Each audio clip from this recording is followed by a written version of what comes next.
Hello Rohan, welcome to electrical and skills. आज के session में हम लोग most important mixed set of MCQs का सेट का पार्ट 3 डिस्कस करने वाले हैं। मेनली आपको पता है हमने यूपीपीसीएल, यूपी आरयूएनएल और आरयूएनएल के एग्जामिनेशन को ध्यान में रखते हुए, आने वाले एग्जामिनेशन को ध्यान में रखते हुए हमने एक मिक्स्ड इंपॉर्टेंट क्वेश्चन सेट की शुरुआत की है, जिसमें हम लोग to the point most expected question जो आपके एग्जामिनेशन में आने की काफ़ी ज़्यादा चांसेस है वो हम लोग डिस्कस करने विद देयर डिटेल एक्सप्लेनेशन। ठीक है, तो हम लोग आज के सेशन को शुरू करते हैं, बट बिफोर दैट हमें प्रीवियस सेशन का आंसर डिस्कस करना होगा। क्वेश्चन में क्या पूछा था, जो हमारा सेकंड नंबर का सेशन था इसी सीरीज का। ठीक है, क्वेश्चन क्या था, estimate the resistance of a filament of 100 watt 200 volt bulb. एक हमारे पास एक बल्ब है जिसका हमारे पास रेजिस्टेंस फाइंड आउट करना है, वो कितना होगा। यहाँ पे हमारे पास में पावर कंजम्पशन ऑलरेडी गिवन है, दैट मीन्स वो पावर कंज्यूम कितना हो रहा है, पावर ड्रॉप कितना हो रहा है, वो हमारे पास में ऑलरेडी गिवन है। वो हो जाएगा हमारा R is equal to V square by P, क्योंकि हम लोग क्या लिखते हैं P D, that means power drop is equal to V square by R, या फिर आई स्क्वायर इंटू आर लिख लेते। बट हमारे पास में वोल्टेज गिवन है तो हम लोग यहाँ पे सॉल्व कर लेते इसको। 200 मल्टीप्लाइड बाय 200 डिवाइडेड बाय हमारे पास में पावर कितना है इसका 100। ठीक है, ये 2 से जाएगा, 2 into 200 will be 400। Option D इस क्वेश्चन का करेक्ट आंसर आ जाएगा।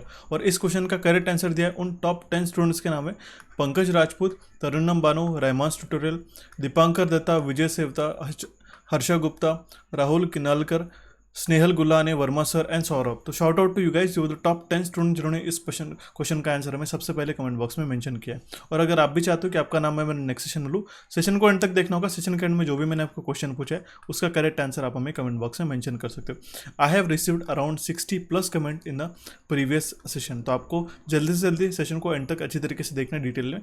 ऐसा नहीं कि आपने डायरेक्टली स्किप आउट कर दिया लास्ट क्वेश्चन तक। सेशन को एंड तक देखिएगा, सेशन के एंड में जो भी मैंने आपको क्वेश्चन पूछा है उसका करेक्ट आंसर आप मार्क कर सकते हो। तो चलिए गाइज, हम लोग आज के सेशन को शुरू करते हैं। देखते भी हमारा सबसे पहला क्वेश्चन, सारे इंपॉर्टेंट क्वेश्चन हम लोग डिस्कस करने वाले। क्वेश्चन क्या है, क्वेश्चन को ध्यान से हम लोग समझेंगे।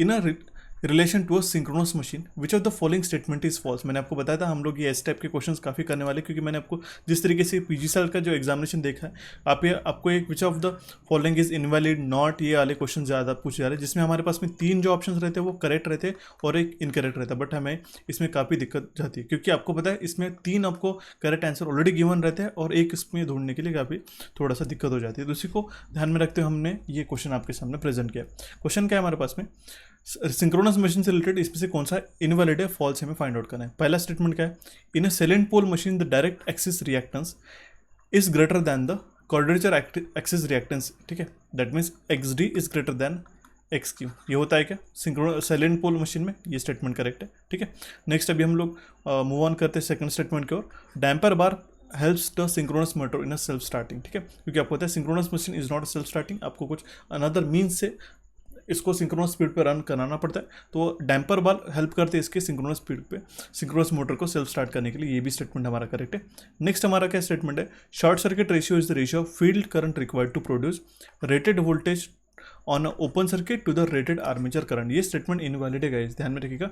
शॉर्ट सर्किट रेशियो क्या है, ये है हमारा ratio of field current IFOC। ठीक है, rated it is defined as the ratio of field current required to generate rated voltage on a open circuit to the field current IFSC required to circulate rated armature current on a short circuit. तो आपको ध्यान में रखना होगा, ये statement यहाँ पे incorrect हो जाएगा। और यही है हमारा SCR। बट SCR का काफ़ी कबार आपको एग्जामिनेशन में ये भी पूछा जाता है कि इसकी वैल्यूज़ भी मेनली पूछी जाती है। अब सिलेंड्रिकल के लिए क्या होता है, इसका वैल्यू रहता है हमारा 0.5 से लेके 0.9 के बीच में। देखिए गाइस, आपके एग्जाम काफ़ी करीब आ चुकी है, तो आपको इस सेशन कहीं भी स्किप नहीं करना है। जो भी मैं आपको इन्फॉर्मेशन बताता हूँ टू द पॉइंट, इसी क्वेश्चन से रिलेटेड आपको सारी इन्फॉर्मेशन बताने का ट्राई करता हूँ, सो दैट आपको कहीं भी सेशन स्किप नहीं करना है। और ये आपको इन्फॉर्मेशन डेफिनेटली एग्जामिनेशन में ऐसा क्वेश्चन बन के देखने को मिलती है। ठीक है, साइलेंट पोल के लिए कितना रहता है इसका SCR का वैल्यू, वो रहता है 1 से लेके 1.5 के बीच में। ठीक है, और सिंक्रोनस कंपेंसेटर्स के लिए ये रहता है 0। ये आपको ध्यान में रखना होगा। हमारे पास में ऑप्शन डी क्या था, वी कर्व जो है सिंक्रोनस मोटर का वो रिप्रेजेंट करता है variation in armature current with a field excitation. ये भी स्टेटमेंट हमारा करेक्ट है। बट इनकेस अगर आपको इन्वर्टेड वी पूछा गया, ठीक है, तो वो किसके बीच में रहता है, पावर फैक्टर वर्सेस हमारा क्या रहता है, एक्साइटेशन। ठीक है, इंपॉर्टेंट है, ध्यान में रखना होगा। It is a power factor plotted against the excitation रहता है IF, जो हम लोग इसको मेंशन करते हैं। तो ये भी स्टेटमेंट हमारा करेक्ट है। ऑप्शन सी हमारा इस क्वेश्चन का करेक्ट आंसर हो जाएगा, जो कि हमारा फॉल्स है related to the synchronous machine. अभी हम लोग देखते हैं अभी हमारा नेक्स्ट क्वेश्चन, जो कि question number 2। In the given symbol is a lighting circuit fuse board of. ठीक है, ये हमारे पास जो सिंबल गिवन है ये क्या है हमारा, ये सिंबल किसका है, लाइटिंग सर्किट फ्यूज बोर्ड का। इसमें हमारे पास में एक main fuse board with switches. ठीक है, main fuse board with switches का हमारा सिंबल है, आपको ध्यान में रखना होगा। ऑप्शन सी इस क्वेश्चन का करेक्ट आंसर आ जाएगा। ठीक है, अगर आपको इस तरीके से BIS का सिंबल आए तो आपको ध्यान में रखना होगा distribution fuse board without switches है। इस तरीके से सिंबल आए distribution fuse board with switches, अगर कंप्लीटली ब्लैक्ड आउट है तो main fuse board without switches, and यहाँ पे पार्शियल है तो ये हमारा हो जाएगा main fuse board with switches. Option C इस क्वेश्चन का करेक्ट आंसर आ जाएगा। इसके लिए मैंने स्पेसिफिकली एक फ्री PDF भी आपको अपलोड करा के रखा है, हालांकि वो सिर्फ एक ही फ्री PDF हमने अपलोड करा के रखा है, बट अगर आपको पता नहीं होगा हमने कुछ ही दिनों पहले UPPCL JEE के जो भी हमने सेशंस अराउंड 20 सेशंस कंडक्ट कराए थे। ठीक है, उसको अगर आपको देखने जाओगे अभी तो आपको काफ़ी ज़्यादा टाइम स्पेंड हो जाएगा, और आपको क्विकली रिवाइज करना है, क्योंकि आपको पता है हर एक क्वेश्चन में मैंने इस तरीके से टेबल फॉर्मूलाज उसके डिटेल एक्सप्लेनेशन के साथ में सारी चीज़ें यहाँ पे मेंशन करी है। वो आपको काफ़ी ज़्यादा टाइम लग जाएगा, 19 सेशन से अराउंड 45 मिनट्स के। अगर आपको क्विकली उसको रिकॉल करना है गाइस तो आप हमारे एप्लीकेशंस को डाउनलोड कर सकते हो, और ये आपको हमारी जो ई बुक है UPPCL JEE के लिए जो हमने आपके लिए बना के रखी है उसको आप परचेस कर सकते हैं। काफ़ी नॉमिनल अमाउंट है, सिर्फ 27 रुपीज़। ठीक है, क्योंकि आपको पता है 19 सेशंस। ठीक है, हमने काफ़ी रीजनेबल इसका प्राइस कोट करके रखा है, so that everyone should purchase and everyone take advantage of it, जो कि हमारा सिर्फ एप्लीकेशन डेवलपमेंट का कॉस्ट था। ठीक है, इस ई बुक को डेवलप करने के लिए, बट हमने इसमें सारे जो सेशंस है इसमें इंक्लूड करके रखे सिंगल ई बुक में। अगर आप इस ई बुक को परचेस करते हो तो थोड़ा इसको टाइम दीजिएगा लोड होने के लिए, क्योंकि हमारा 140 पेजेस प्लस का ये हमारा ई बुक है, तो इसको थोड़ा सा टाइम लगता है, वो डिपेंड करता है आपके इंटरनेट स्पीड के ऊपर, तो ध्यान में रखिएगा। उसमें भी ये हमने स्विचेस के सिंबल्स वगैरह यहाँ पे हमने ऑलरेडी बता चुके हैं। ठीक है, जिन स्टूडेंट्स ने उसको परचेस कर लिया होगा उनको ये पता है ई बुक किस तरीके से हमने फ्रेम अप करके रखी है। ठीक है, अभी हम लोग देखते हैं हमारा नेक्स्ट क्वेश्चन, जो कि हमारा question number 3। The hydraulic turbine suitable for a speed range of 300 से लेके 600 RPM। एक हमारा कौन सा हाइड्रोलिक टर्बाइन हम लोग सुटेबल रहेगा अगर हमारी स्पीड है 300 से लेके 600 RPM के बीच में, तो वो है हमारा प्रोपेलर। ठीक है, ध्यान में रखना होगा। अगर हमारे पास में 300 से लेके 600 का स्पीड है तो उस केस में हम लोग प्रोपेलर टर्बाइन ये यूज़ करते हैं। ठीक है, आपको ध्यान में रखना होगा। इस केस में आपको क्वेश्चन किस तरीके से पूछा जा सकता है, आपको नॉर्मल जो एग्जामिनेशन था अभी तक क्वेश्चन पूछे जाते हैं वो ऐसे नहीं पूछ रहे थे। अब आपको ये ध्यान में रखना होगा, देखिए काफ़ी इंपॉर्टेंट पॉइंट बता रहा हूँ, ये टेंजेंशियल फ्लो है, एक्शियल है, रेडियल है या फिर एक्शियल है। ठीक है, whether it is a impulse turbine, अगर आपको यहाँ पे दिया गया है पेल्टन व्हील टर्बाइन, ये एक हमारा इम्पल्स है, रिएक्शन है, या फिर किस तरीके से ऑप्शन आपको देखने को मिल सकते हैं। इसके हेड और स्पेसिफिक स्पीड तो ध्यान में रख ही लो, क्योंकि आपको पता है पेल्टन व्हील हम लोग हाई हेड के लिए यूज़ करते हैं अबाउट 300 मीटर। ठीक है, और प्रोपेलर या फिर कपलान टर्बाइन हम लोग लो हेड के लिए यूज़ करते हैं, उसकी स्पेसिफिक स्पीड ज़्यादा होती है। ये तो दोस्त काफ़ी सारे स्टूडेंट ने अभी तक लर्न कर लिया होगा, बट आई वुड सजेस्ट आप उसके फ्लो और एनर्जी टाइप भी आप ध्यान में रख लो, क्योंकि आपको इस तरीके से मैंने 1 या 2 एग्जामिनेशन में हमें क्वेश्चन देखने को मिला है। ठीक है, तो आई होप आपको ये क्वेश्चन समझ में आएगा। बढ़ते अभी हमारा नेक्स्ट क्वेश्चन को, जो कि हमारा question number 4। Corona loss is less when the shape of conductor. अगर हमारे कंडक्टर का शेप सर्कुलर है, फ्लैट है, ओवल है, तो या फिर इंडिपेंडेंट है कोरोना लॉस, तो आपको ध्यान में रखना होगा। अगर हमारा कोरोना लॉस हमें रिड्यूस करना होगा, कम करना होगा, मिनिमाइज करना होगा, तो we should use circular conductor, तो ध्यान में रखना होगा।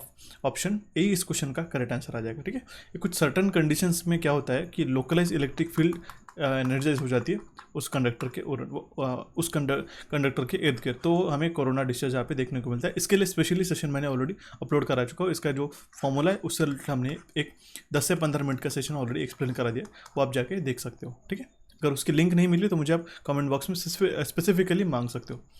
नेक्स्ट क्वेश्चन क्या है हमारे पास में, the restriking voltage is measured in. Restriking voltage जो है हम लोग पीक वैल्यू में मेजर करते हैं, ध्यान में रखना होगा। ऑप्शन बी इस क्वेश्चन का करेक्ट आंसर रहेगा। अब रीस्ट्राइकिंग वोल्टेज मतलब क्या होता है, it is defined as the voltage that appears across the breaking contact at the instant of arc extinction. ठीक है, जो हमारा वोल्टेज अपीयर होता है across the breaking contact at the instant of arc extinction, ये कीवर्ड ध्यान में रखना होगा, काफ़ी इंपॉर्टेंट है। इसको हम लोग पीक वैल्यू में मेजर करते हैं। ऑप्शन बी इस क्वेश्चन का करेक्ट आंसर आ जाएगा। Then we have a next question which is question number 6। ये काफ़ी कॉमन सा क्वेश्चन है और 1-2 बार हमारे एग्जामिनेशन में पूछा गया, फिर भी मैं आपको समझा देता हूँ। देखिए काफ़ी स्टेटमेंट, ये जो क्वेश्चन है स्ट्रेट फॉरवर्ड है। एक हमारे पास में बल्ब है स्टेयर केस में, इट हैज़ अ 2 स्विचेस। अगर हमारे पास में एक नीचे का रूम है और यहाँ पे एक हमारे पास में स्टेयर है और एक हमारे पास में ऊपर का, ये हमारे पास कॉरिडोर या फिर स्टेयर केस है मान लो। ठीक है, तो one switch being at a ground floor, एक स्विच हमारे पास में ग्राउंड फ्लोर पे है और एक स्विच जो है हमारे फर्स्ट फ्लोर के ऊपर है, ठीक है। The bulb can be turn on and also can be also of by the any one of the switches irrespective of the state of the other switch. That means अगर हम लोग यहाँ से भी अगर हम लोग ऊपर जा रहे होंगे, ठीक है, तो भी हम लोग इसको ऑन कर सकते हैं, ऑन ऑफ कर सकते हैं। और यहाँ पे भी अगर हम लोग पहुँच गए, ठीक है, तो भी हम लोग इसको ऑन ऑफ कर सकते हैं। The logic of switching off the bulb resembles, इसका जो लॉजिक है इसको कौन से गेट से रिजेंबल किया जा सकता है, किससे, कौन से लॉजिक से हम लोग इसको इम्प्लीमेंट कर सकते हैं, कौन से गेट को बनाते हुए। तो ये काफ़ी सिंपल है गाइस, इसको हम लोग एक्सऑर गेट को इम्प्लीमेंट करके बना सकते हैं। देखिए मैं आपको बताता हूँ एक्सऑर गेट का हमें ट्रूथ टेबल क्या होता है। ये तो आप सबसे पहले ध्यान में रखना होगा। दो इनपुट रहते हैं हमारे पास में 0 0 0 1 1 0 एंड 1 1, ठीक है। एक्सऑर गेट में क्या होता है, अगर अब देखिए 0 मतलब क्या हो गया, ये हो गया ऑफ, एंड 1 मतलब क्या हो गया, ये हो गया हमारा ऑन, ठीक है। तो इस केस में हमें आउटपुट कब मिलता है, जब दोनों में से एक, कोई भी एक ऑन हो, ठीक है, 1 हो, तभी जाके हमें आउटपुट मिलता है। दैट मीन्स उस केस में हमारा ये ऑन रहता है, ठीक है, बाकी स्टेट में हमारा 0 रहता है। अब इस केस में इसका लॉजिक रियलाइज कैसे होता है, यहाँ पे आपको मैं मेंशन कर देता हूँ। देखिए क्या होता है, फिर से एक बार यहाँ पे मेंशन करते हैं, 0 0 0 1 1 0 1 1, ठीक है, 1 1 0 0, ये हो गया हमारा आउटपुट। ये हो गया हमारा स्विच S1 हम या फिर S2 कर सकते हैं। देखिए ये एक स्विच है हमारे पास में, मान लो ग्राउंड फ्लोर पे, ये हमारे पास फर्स्ट फ्लोर के ऊपर। देखिए इसमें हम लोग 2 वे स्विच जो यूज़ करते हैं, अगर आपके घर में इस तरीके से अरेंजमेंट है तो आपको इजीली आपको समझ में आ जाएगा। ये फेस के थ्रू एक 2 वे स्विच यूज़ करते हैं। देखिए एक ऐसे बटन रहते हैं आपके घर पे, नॉर्मली आपके घर पे जो बटन इस तरीके से रहते हैं, अगर हमने ऊपर टैप किया तो वो ऑफ रहती है, बट नीचे ऑन किया तो उसको टैप किया तो वो ऑन हो जाती है, करेक्ट। बट ये 2 वे स्विच किस तरीके से रहते हैं, यहाँ पे 2 पोल्स रहते हैं इस तरीके से, ठीक है। यहाँ पे सेंट्रल पोल में हम लोग फेस कनेक्ट करते हैं। देन अगर हमने यहाँ पे ग्राउंड फ्लोर पे इसको टैप कर दिया, अल्टरनेट पोजीशन कर दी कोई भी, तो वो ऑन हो जाएगा, ठीक है। देखिए मान लो अगर यहाँ पे अब ये बल्ब कब ऑन होगा, ठीक है, इसको अगर आपने पोजीशन ऑफ पे है, इसको अगर आपने इस तरीके से पोजीशन कर दिया तो हमारा सर्किट कुछ इस तरीके से कंप्लीट हो जाएगा, करेक्ट। तो बल्ब हमारा ग्लो हो जाएगा, काफ़ी सिंपल सा है।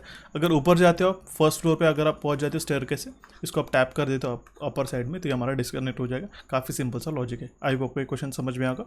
ये रिजेंबल करता है एक्सऑर गेट से, ठीक है। देखते हैं अभी हमारा नेक्स्ट क्वेश्चन, क्वेश्चन नंबर 7।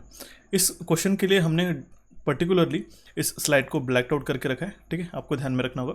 मैंने आपके रिव्यू के लिए इसको ध्यान में रखा, इसको हमने ब्लैक आउट करके रखा है। अगर आपको ये ब्लैक स्लाइड कंफर्टेबल है, काफ़ी सारे स्टूडेंट्स ने हमें कई दिनों पहले इसके लिए रिक्वेस्ट भी की थी कि जो स्लाइड्स है वो ब्लैक आउट होना चाहिए, क्योंकि वो ब्राइटनेस के कारण कुछ इशू हो सकता है करके आंखों में। इसलिए मैं आपको बता दूँ, काफ़ी सारे स्टूडेंट्स को ये दिक्कत जाती है। मैं आपको एक एज अ डेमो स्लाइड करके, एज अ डेमो एक्सप्लेन करके, क्वेश्चन करके आप एक्सप्लेन कर रहा हूँ। अगर आपको इस वे में एक्सप्लेनेशन समझ में आ रहा होगा, इस स्लाइड के ऊपर वो कंफर्टेबल लग रहा होगा, तो प्लीज़ मुझे कमेंट बॉक्स में कमेंट करेगा।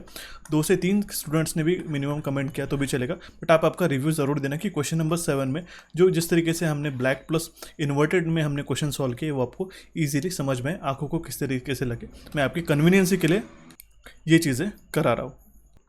तो इसका फीडबैक मुझे कमेंट बॉक्स में प्लीज़ दे कि हमारे लिए आने वाले जो सेशंस रहेंगे वो इस तरीके से करेंगे, या फिर हमारे जो normal white and black theme correct है करके, ठीक है। क्वेश्चन हम लोग सबसे पहले तो पढ़ लेते हैं। क्वेश्चन क्या है, एक सिंगल फेज ट्रांसफार्मर है जिसका नो लोड है 64 वाट, as obtained from an open circuit test. When a short circuit test is performed on it with a 90% of the rated current flowing in its both LV and HV winding, the measured loss is 81 watt. The transformer has the maximum efficiency when operated at. हमें पूछा गया कि transformer की maximum efficiency कब रहेगी, जब हम लोग कौन से % के लोड पे हम लोग उसको ऑपरेट करेंगे। ध्यान में रखना होगा। आपको पता है गाइस, जब ट्रांसफार्मर मैक्सिमम एफिशिएंसी ट्रांसफार्मर की कब ऑपरेट होती है, जब उसका फ्रैक्शन लोड एक्स क्या रहता है, अंडर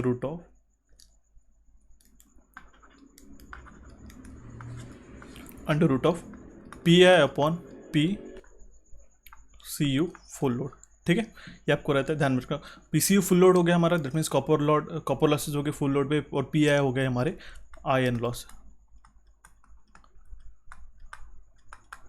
और ये हो गया हमारे कॉपर लॉसेस, ठीक है। अब हमारे पास में कोर लॉस कितना है, पी आई का वैल्यू है हमारे पास में 64 वाट, करेक्ट, ओके 64 वाट है। और पी सी वाट है 90% ऑफ लोड है, वो है हमारे पास 81 वाट, 90% के ऊपर है 81 वाट। अभी हमारे पास पी सी यू का फॉर्मूला होता है % ऑफ फ्रैक्शनल लोड, हम लोग लिखते हैं x² into P C U at full load, ठीक है। तो हमारे पास में P C U at full load कितना आ जाएगा, ठीक है, वो आ जाएगा हमारा 81 हमारे पास में कितना है, पीसी और 90% पे था, 81 अपॉन कितना परसेंट पे है हमारा, 90% ऑफ इट्स रेटेड करंट। तो हम लोग इसको 0.9 स्क्वायर से डिवाइड कर देंगे, तब जाके हमारा वैल्यू आता है 100 वाट। ठीक है, आई होप आपको यहाँ तक समझ में आएगा। अभी हम लोग देखते हैं हमारा नेक्स्ट पॉइंट। ठीक है, तो इस केस में हमारे पास ट्रांसफार्मर को किस तरीके से हम लोग ऑपरेट करेंगे, तो वो कौन से फ्रैक्शन पे रहेगा, x is equal to under root of P I upon P C. That means इसमें हमने ऑलरेडी लिख के रखा है, इसमें हम लोग वैल्यू सब्स्टिट्यूट कर देते हैं। ठीक है, तो पी आई का वैल्यू कितना है हमारे पास में, 64 वाट। ठीक है, 64 डिवाइडेड बाय 100 करते हैं। ठीक है, तो 64 दैट मीन्स कितना होता है, अंडर रूट अगर हम लोग 64 को करते हैं तो वो होता है हमारे पास 8 डिवाइडेड बाय 10, तो इसका वैल्यू आ जाएगा 0.8। दैट मीन्स अगर हम लोग उसको 80% ऑफ रेटेड करंट पे ऑपरेट करते, ठीक है, तब जाके हमारे पास में ट्रांसफर का मैक्सिमम एफिशिएंसी रहेगा, ये स्टेटमेंट के अकॉर्डिंग। ऑप्शन सी इस क्वेश्चन का करेक्ट आंसर रहेगा। आई होप आपके जो स्क्रीन है ब्लैक आउट स्क्रीन आपको विजिबल हो और ये कंफर्टेबल होगी। इसका रिव्यू मुझे प्लीज़ कमेंट बॉक्स में कमेंट करेगा अगर आपको चाहते हो कि इस तरीके से अगर आने वाले सेशंस पे हम लोग कंटिन्यू करें, सो दैट हम लोग ये स्लाइड्स को कंटिन्यू कर सकते हैं। ठीक है, अभी हम लोग देखते हैं हमारे नेक्स्ट क्वेश्चन की ओर। Question number 8, damper bar placed in a motor pole faces of any alternator helps to reduce hunting. ठीक है, जो डैम्पर्स बार हम लोग जो प्लेस करते हैं मोटर्स के अंदर, ठीक है, सिंक्रोनस स्पीड पे ऑपरेट करती है, वो अबव देन सिंक्रोनस स्पीड पे ऑपरेट करती है, बिलो ऑपरेट करती है, हमें क्वेश्चन में पूछा गया। दैट मीन्स क्वेश्चन क्या है, damper bars placed in the motor pole faces of any alternator helps to reduce hunting. Hunting reduce करने के लिए हम लोग डैम्पर बार का इस्तेमाल करते हैं, बट वो कौन से स्पीड पे ऑपरेट करते हैं, वो दोनों भी करता है, above and below synchronous speed. ध्यान में रखना होगा, ऑप्शन सी इस क्वेश्चन का करेक्ट आंसर आ जाएगा। हमको इतना तो पता है डैम्पर बार्स हम लोग हंटिंग को रिड्यूस करने के लिए, एलिमिनेट करने के लिए यूज़ करते हैं, बट कौन से स्पीड पे करते हैं, तो ध्यान में रखना होगा दोनों स्पीड पे वो ऑपरेट होता है। इस तरीके से कन्फ्यूजिंग से क्वेश्चन, बेसिक से क्वेश्चन आपको घुमा फिरा के पूछा जा सकता है। नेक्स्ट क्वेश्चन है हमारे पास में question number 9, KCL is based on the law of conservation of Kirchhoff's current law जो है हमारे को लॉ ऑफ कंजर्वेशन ऑफ किसके ऊपर बेस्ड है, वो है हमारे चार्ज। ऑप्शन है इस क्वेश्चन का करेक्ट आंसर आ जाएगा। और KVL जो है वो हमारा एनर्जी के ऊपर है। ठीक है, ध्यान में रखना होगा, ऑप्शन बी इस क्वेश्चन का करेक्ट आंसर आ जाएगा। Then we have a next question which is question number 10। ये हमने आपके लिए स्पेसिफिकली क्वेश्चन मैंने खुद बनाया। विच of the following material is not used for making a piezo electric transducer. आपको पता है पीजो इलेक्ट्रिक ट्रांसड्यूसर में क्वार्ट्ज क्रिस्टल्स हमारे पास बने रहते हैं, जिसमें अगर हम लोग फोर्स देते हैं उस क्रिस्टल के ऊपर, ठीक है, तो हमें इक्विवेलेंट हमें आउटपुट वोल्टेज उसका मिलता है। ठीक है, तो उस केस में हमारे पास कौन सा मटेरियल यूज़ नहीं किया जाता है, क्वार्ट्ज यूज़ किया जाता है, रोशेल सॉल्ट यूज़ किया जाता है, बेरियम टाइटानेट यूज़ किया जाता है, but silicon is not a quartz material. तो आपको ध्यान में रखने का ऑप्शन सी इसका इनकरेक्ट आंसर आ जाएगा। Then we have a next question which is question number 11। A unity feedback control system has a g of s is equals to k upon s square plus s of st plus 1। तो आपको पता है इसका unity feedback system control system है, h of s का value कितना हो जाएगा, वो हो जाएगा हमारा 1। कैरेक्टरिस्टिक्स इक्वेशन हम लोग किस तरीके से लिखते हैं, 1 plus g of s into h of s is equals to 0। Correct, G of S का वैल्यू हमारे पास गिवन है, एच ऑफ एस हमारा पास 1 है, तो कैरेक्टरिस्टिक्स इक्वेशन क्या हो जाएगा, 1 प्लस जी ऑफ एस का वैल्यू हम लोग सब्स्टिट्यूट करेंगे के upon S square plus S T plus 1, ठीक है, इज इक्वल्स टू 0। अब आपको पता होना चाहिए ऑर्डर क्या होता है। ठीक है, ऑर्डर होता है highest power of characteristics equation, और टाइप क्या होता है, it is observe by the like it is the number of open loop poles occurring at the origin. ठीक है, टाइप कितना है, number of open loop poles occurring at the origin. इस case में हमारे पास कितने, देखिए हम लोग इसको सॉल्व करते हैं, S cube T plus S square plus के। इसको फाइनल सॉल्व करने के बाद में आपको इक्वेशन आता है, हाईएस्ट पावर ऑफ एस कितना है, दैट मीन्स हमारे पास में ऑर्डर कितना है, वो है हमारा 3। ठीक है, और टाइप कितना है, कितने हमारे पास में यहाँ पे number of open loop poles है, वो है हमारे पास में 2, यहाँ पे आप देख सकते हो। तो ऑप्शन डी इस क्वेश्चन का करेक्ट आंसर आ जाएगा। ठीक है, नेक्स्ट क्वेश्चन है हमारे पास क्वेश्चन नंबर 12। ये इंपॉर्टेंट क्वेश्चन है। An induced EMF of a DC machine running at a 750 RPM is 220 volts. एक हमारे डीसी मशीन रन हो रही है 750 आरपीएम पे, उसका induced EMF 220 volts. The percentage increase in a field flux of a generating an induced EMF 250 volt at 700 RPM would be what. हमें क्या पूछेगा, कितना हमारा फील्ड फ्लक्स वो इंक्रीज हो जाएगा अगर हमारे इंड्यूस्ड वोल्टेज है 250 वोल्ट और रिवोल्यूशन पर मिनट है 700 आरपीएम। आपको पता होना चाहिए गाइस कि इंड्यूस्ड ईएमएफ जो रहता है डीसी मशीन का, वो डायरेक्टली प्रोपोर्शनल रहता है, E is directly proportional to the N into 5। ठीक है, ये आपको पता होगा अभी तक। तो हम लोग इससे एक्सप्रेशन बना सकते हैं, E1 upon E2 equals to N1 upon N2 multiplied by Y1 upon phi2, correct. अब E1 और E2 और N1 और N2 का वैल्यूज़ हम लोग यहाँ पे लिख लेते हैं, ठीक है, सो दैट हमें एक रेशियो मिल जाएगा इस phi1 और phi2 का, तो भी जाके तो हम लोग निकाल पाएंगे कि कितना फ्लक्स इसमें चेंज आ रहा है, ठीक है। तो E1 का वैल्यू कितना है हमारे पास में 250, फर्स्ट जो EMF इंड्यूसर है, डिवाइडेड बाय E2 का वैल्यू कितना है, ठीक है, वो है हमारे पास में नया 250 वोल्ट, ठीक है। बट हम लोग इसको as a phi2 and phi1 के एक्सप्रेशन में लिख लेते, तो हमें इसको उल्टा करना पड़ेगा, ठीक है। तो हम लोग लिखेंगे phi2 बाय चेंज कितना हो रहा है, कितने परसेंटेज से चेंज हो रहा है, मैं आपको आने वाले इसमें बता दूंगा, सो दैट आपको समझ में आ जाएंगे, ठीक है। phi2 बाय phi1 250 बाय हमारे पास 220 मल्टीप्लाइड बाय हम लोग करते हैं, सिंपल है एज इट इज़, ठीक है। N2 कितना है हमारे पास में 750 और N1 कितना है हमारे पास में 700, ठीक है। ये वैल्यूज एक बार रिकॉल कर देता हूँ, ये 250 जो है ये हमारी फर्स्ट ये E2 का वैल्यू है, ठीक है। E1 का वैल्यू है हमारे पास में 220, N1 का वैल्यू है हमारे पास में 750 एंड N2 का वैल्यू है हमारे पास में 700। अगर हमने गलती से बोल दिया होगा तो आप कंसिडर कर लीजिएगा, ठीक है। इसका वैल्यू होता है 1.2175, ठीक है। तो ये कितने से चेंज हो रहा है आपको मैंने बताया था परसेंटेज फ्रैक्शनल चेंजेस में, अगर आपने मैथ्स की मैराथन देखा होगा तो आपको समझ में आ रहा 21.7% से यहाँ पे चेंज आ रहा है। इसको फर्दर सॉल्व करने की ज़रूरत भी नहीं, या फिर आपको ऐसा करना पड़ेगा phi2 माइनस phi1, इस तरीके से करने की भी ज़रूरत नहीं। ऑप्शन सी इस क्वेश्चन का डायरेक्टली आंसर आप मार्क कर सकते हो, ऑप्शन सी इस क्वेश्चन का करेक्ट आंसर आ जाएगा। दैट मीन्स कितना परसेंट इंक्रीज़ हो रहा है, 21.7% इंक्रीज़ हो रहा है। अगर इस 1.2175 को अगर हम 100 से मल्टीप्लाई करते हैं तो you will get the same values as mentioned. Next question है हमारे पास में क्वेश्चन नंबर 13, काफ़ी सिंपल है, आप इसको क्विकली सॉल्व कर लोगे। देखिए इसको वीडियो को पॉज करके भी आप सॉल्व कर सकते हो। थेवेनिन्स रेजिस्टेंस पूछा गया है हमारा ए और बी के टर्मिनल्स में। आपको पता है थेवेनिन्स रेजिस्टेंस निकालने के लिए हम लोग जो सोर्सेज रहते हैं उसको हम लोग शॉर्ट सर्किट कर देते हैं या फिर ओपन सर्किट करते हैं, डिपेंडिंग हमारे पास में वोल्टेज सोर्स है या फिर करंट सोर्स है। यहाँ पे हमारे पास वोल्टेज सोर्स है, इसको हम लोग शॉर्ट कर देंगे। देखिए यहाँ पे क्या हो जाएगा, यहीं पे हम लोग सॉल्व कर लेते हैं। ये 2 और 2 हमारे सीरीज़ में है, तो हमारा एक क्या हो जाएगा 4 ओम्स का पैरेलल में आ जाएगा रेजिस्टेंस। अब ये 4 ओम्स और ये 4 ओम्स हमारे पास में पैरेलल है डिवाइड, और ये भी हमारे पास 4 ओम्स का पैरेलल है। दैट मीन्स 4 डिवाइडेड बाय कितने पैरेलल हो जाएगा हमारे पास में, ठीक है, 3 ऐसे पैरेलल इक्वल हो जाएगा 4 4 4 के, तो हम लोग उसको 3 से डिवाइड कर देंगे। वैल्यू कितना आ जाएगा हमारा 1.33 ओम्स। ऑप्शन ए बी इस क्वेश्चन का करेक्ट आंसर आ जाएगा। काफ़ी सिंपल है, मैंने आपको बताया था जितने नंबर ऑफ रेजिस्टेंस पैरेलल है अगर वो इक्वल है तो आप उसी को, अगर मान लो यहाँ पे 4 रहते हैं, ठीक है, 4 जो है हमारे पास में इक्वल वैल्यू ऑफ रेजिस्टेंस है, ठीक है 4, और अगर हम लोग इसको डिवाइड कर देते 4 हमारा इक्वलेंट रेजिस्टेंस रहता था 1। काफ़ी शॉर्ट टेक्निक है, आपको ध्यान में रखना होगा। नेक्स्ट क्वेश्चन है हमारे पास में question number 14, generating station has a maximum demand of 25 megawatt, load factor of 60%, a plant capacity factor of 50% and a plant use factor of 72%, find the reserve capacity of the plant। हमें reserve capacity पूछेगी, ठीक है। Reserve capacity क्या होती है plant की capacity minus maximum demand, तभी जाके तो हमें पता चलता है कि रिजर्व कैपेसिटी कितना है। देखिए प्लांट कैपेसिटी फैक्टर कितना है, PCF का वैल्यू है हमारे पास में 70, हमारे पास में कितना है वैल्यू, वो है हमारे पास में 0.5 प्लांट कैपेसिटी फैक्टर है हमारे पास में। लोड फैक्टर कितना है, वो है हमारे पास में 60%, जिसको हम लोग डायरेक्टली डेसिमल में लिख लेते हैं 0.6, करेक्ट। अभी आपको पता होना चाहिए कि एवरेज लोड कितना है, ठीक है। तो एवरेज लोड हम लोग किस तरीके से निकाल पाएंगे, ये इकोनॉमिक्स के मैंने सेशन में मैंने आपको बताया था, load factor multiplied by maximum demand, ठीक है। तो हम लोग एवरेज लोड निकाल पाएंगे इसमें से, करेक्ट। कितना हो जाएगा, लोड फैक्टर कितना है हमारे पास में 0.6, मैक्सिमम डिमांड कितना है हमारे पास में 25, तब जाके हमारे पास में आता है वैल्यू 50 मेगावाट का।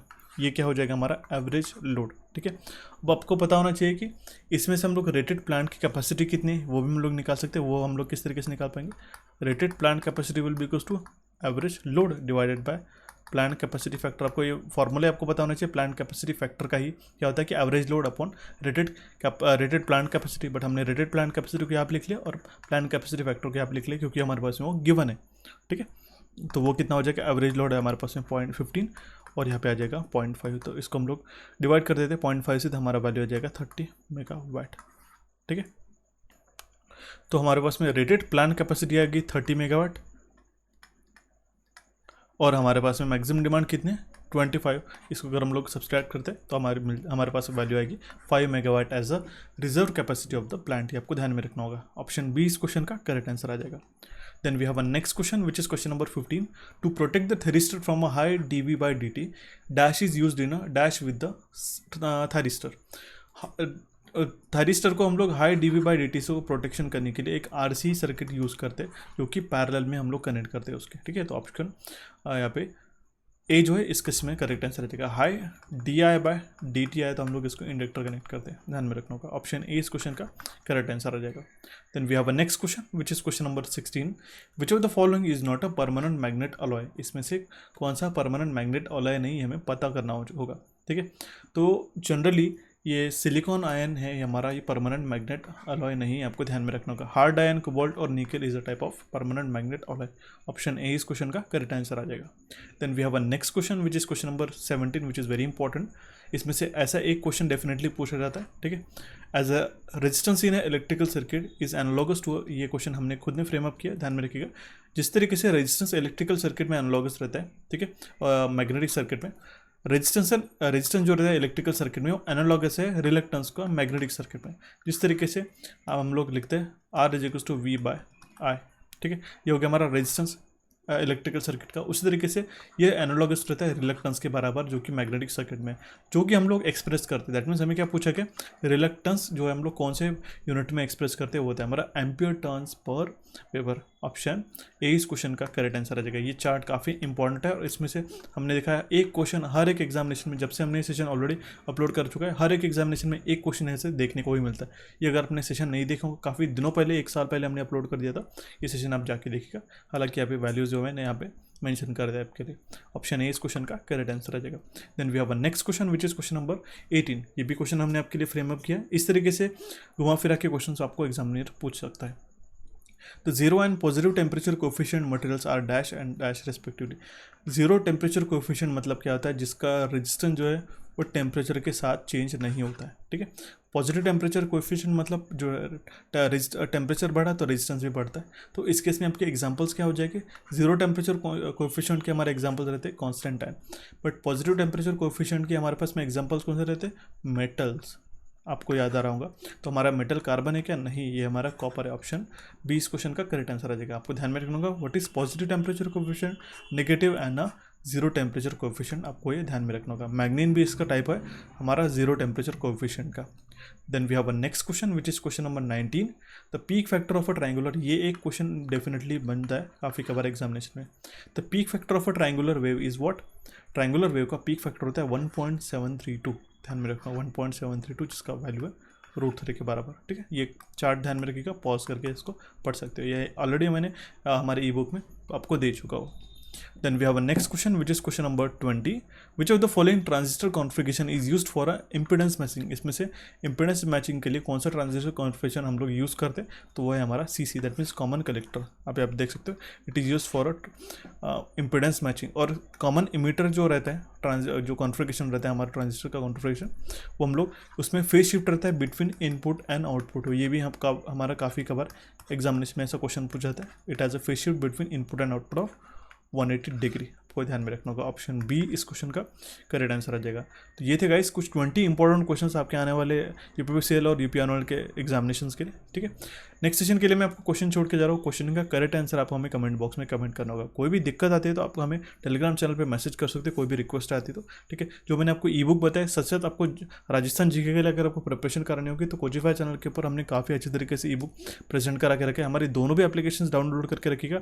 आप उसको अभी से उसको रेट मत करिएगा गाइस। मैं आपको बता दूँ, जिस तरीके से हम लोग टाइम टू टाइम उसमें हम लोग कंटेंट अपलोड कर रहे हैं, ठीक है, एज पर योर एग्जामिनेशन, तो आप ध्यान में रखिएगा। उसके ई बुक का स्टडी मटेरियल सेक्शन काफ़ी इंपॉर्टेंट है, तो आपको ज़रूर जाके देखना होगा, चेकआउट करना होगा। हमारे दोनों भी एप्लीकेशन डाउनलोड कर सकते हो। कोई भी दिक्कत है तो हमें कमेंट बॉक्स में कमेंट करेगा।